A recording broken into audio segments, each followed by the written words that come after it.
If your furnace isn't starting, it could be the result of many different things. Here are a few basic items you can check before you call Bonfe.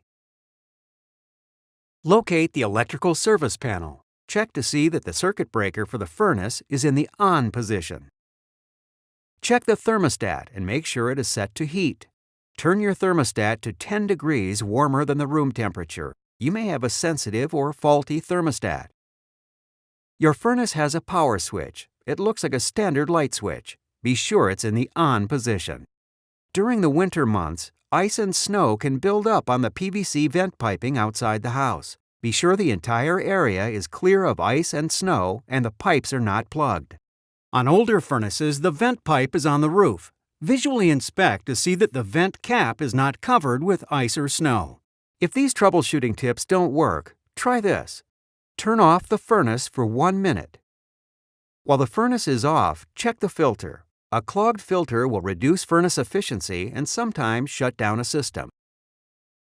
Most standard filters need to be changed monthly.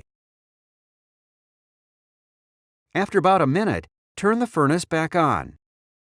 Turn your thermostat to 10 degrees warmer than the room temperature. Listen for startup. It can take up to 3 minutes for the burners to ignite. If you still find that the furnace is not working, call Bonfe. We can be there today.